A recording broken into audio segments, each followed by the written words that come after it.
नमस्कार. PhD करायची म्हटलं की सुरुवात होते एका कोऱ्या पानापासून आणि त्यावर एक मोठा प्रश्नचिन्ह असतो. रिसर्च प्रपोजल लिहायचा कसा? खूप जणांना हा प्रश्न पडतो.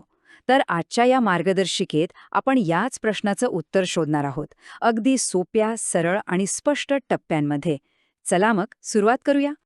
सगळ्यात आधी एका महत्वाच्या विचाराने सुरुवात करूया. बऱ्याचदा असं होतं की संशोधक कुठेतरी अडकून बसतात.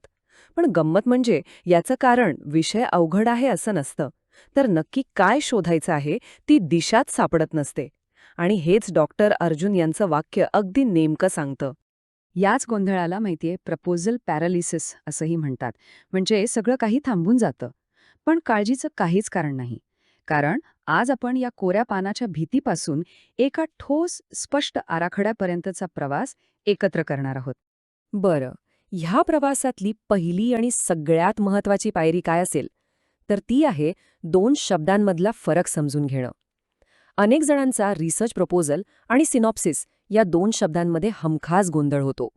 चला, तर मग सगळ्यात आधी हाच गोंधळ दूर करूया. अगदी सोप्या भाषेत सांगायचं ना, तर प्रपोजल म्हणजे एक पिच आहे. विचार करा की तुम्ही तुमची आयडिया कोणाला तरी विकत आहात. तुम्ही पटवून देताय की हे काम का महत्वाचं आहे आणि आम्ही ते कसं करणार आहोत. या उलट सिनॉप्सिस म्हणजे काय, तर त्या कामाचा एक छोटासा सारांश, एक झलकच म्हणा ना. ओके, आता जरा यातला फरक अधिक खोलात जाऊन पाहूया. बघा, संशोधन प्रस्ताव हा काम सुरू होण्याआधी दिला जातो. तो मोठा असतो, सविस्तर असतो, अगदी 15-20 पानांचा असू शकतो. का? कारण त्याचा मुख्य उद्देशच हा आहे की तुमच्या कल्पनेचं महत्त्व समोरच्याला पटवून द्यायचंय. याउलट सिनॉप्सिस तो नंतरच्या टप्प्यात येतो आणि नावाप्रमाणेच अगदी संक्षिप्त असतो. जस्ट एक क्विक ओव्हरव्ह्यू. ठीक आहे. आता आपण बोलणार आहोत प्रस्तावाच्या हृदयाबद्दल, त्याच्या मूळ कल्पनेबद्दल. म्हणजेच आपलं संशोधन का महत्वाचं आहे या प्रश्नाच्या उत्तराविषयी.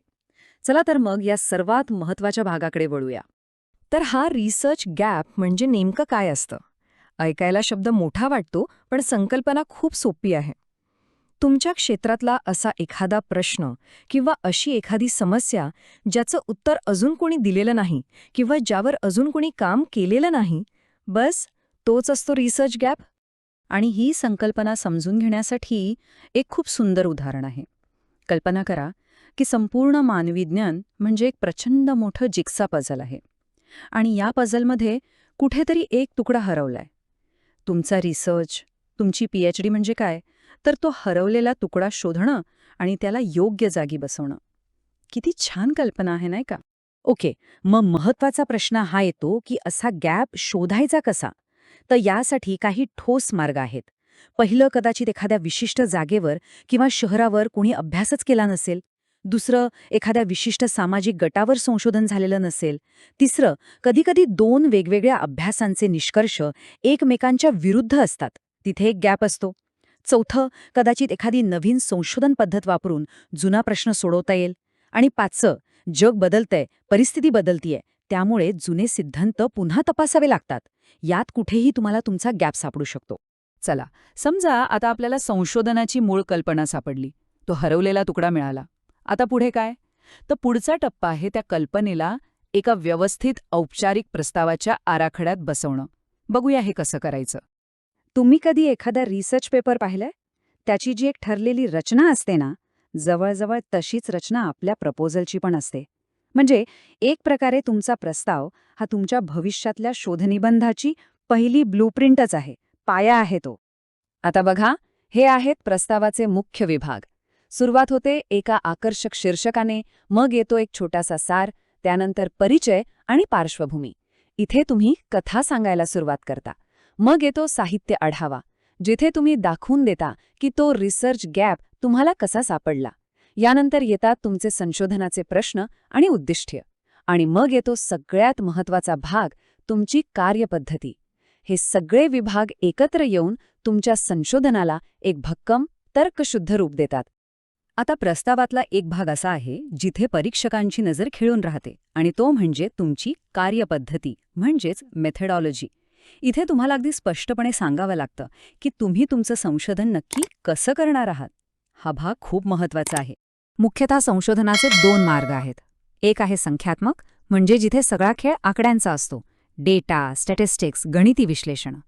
दुसरा आहे गुणात्मक, जिथे मानवी अनुभव समजून घेण्यावर भर असतो, जसं की मुलाखती, निरीक्षणं. तुमचा संशोधनाचा प्रश्नच ठरवतो की यापैकी कोणता मार्ग तुमच्यासाठी योग्य आहे. पण इथे एक गोष्ट लक्षात ठेवलीच पाहिजे. फक्त मी ही पद्धत वापरणार आहे असं सांगून चालत नाही. नाही.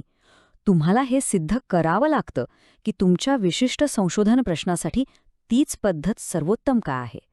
त्याचं एक ठोस, तात्विक समर्थन द्यावं लागतं. हे खूप महत्वाचं आहे.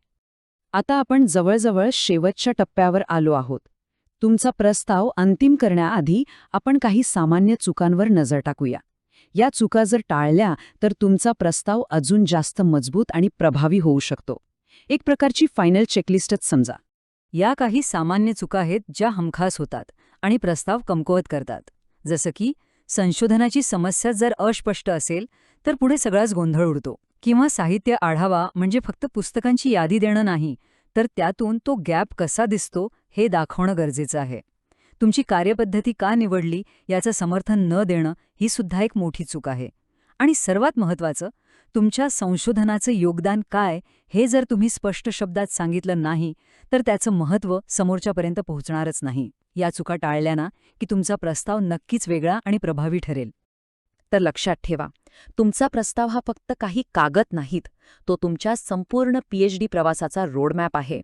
तो तुम्हाला दिशा दाखवतो, तुमची उद्दिष्टे ठरवतो आणि तुमच्या संपूर्ण संशोधनाचा पाया रचतो. तर मग आता स्वतःला एक प्रश्न विचारा. आपण आज ज्या मुद्द्यांवर बोललो त्या सगळ्यानुसार तुमचा रोडमॅप या मोठ्या प्रवासासाठी तयार आहे का? So friends, I hope you are enjoying this video. Don't forget to hit the like button and subscribe to Genius Thinking.